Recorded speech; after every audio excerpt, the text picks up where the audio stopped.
BNP নিজেই স্বীকার করছে যে এখানে তাদের লোকেরা অনেক ক্ষেত্রে চাঁদাবাজির সাথে যুক্ত হয়ে পড়ছে এবং তারা প্রায় 3000 লোককে বহিষ্কার করছে, তারপরেও এটা কন্ট্রোল করা যাচ্ছে না।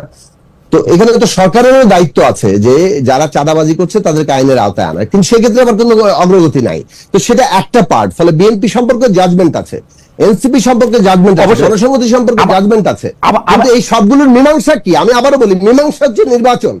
এই কথা কিন্তু আমরা শুরু থেকে শুনতেছি, কিন্তু ডক্টর ইউনূস সরকার এক মুখে বলে উনাদের সবকিছুর ম্যান্ডেট আছে, অন্যদিকে আমি দেখি যে সব দিক দিয়ে উনারা ব্যর্থ। একজন দর্শক এটা বলতেছেন যে খালেদ মহিউদ্দিনের অন্তর্বর্তীকালীন সরকারের প্রতি এত ক্ষোভ কেন? আমি এটা অন্যভাবে বলি, ডক্টর মোহাম্মদ ইউনূসের অজান্তে সাবেক রাষ্ট্রপতি যিনি একজন মন্ত্রীর প্রোটোকল পান, তার পক্ষে কি বিদেশে যাওয়া সম্ভব? কিন্তু আমরা দেখলাম দুইজন মাঝারি পুলিশ কর্মকর্তাকে চাকরি থেকে বাদ দেওয়া হয়েছে। কি করে 3 দিন পরে একটা কি অভিনেত্রীকে আটকানো হয়েছে, জেলে নিয়ে যাওয়া হয়েছে, জামিন নামঞ্জুর করা হয়েছে, 2 দিন পরে আবার জামিন হয়েছে। এগুলি কি? খুবই মানে ডক্টর ইউনূসের অজান্তে কি হামিদ সাহেবের বিদেশে যাওয়া সম্ভব? ডক্টর ইউনূসের কাছে এই ধরনের কর্মকাণ্ডের ফলেই এই প্রশ্নগুলো উঠছে, মানুষের মধ্যে অনাস্থা, ক্ষোভ ইত্যাদি তৈরি হচ্ছে। এখন আমি আবারও প্রশ্নটা করি যে শুরু থেকে যদি এইটা জায়গাতে পেতো যে আমাদের একটা ডিপার্টমেন্ট এই কাজটা করছে,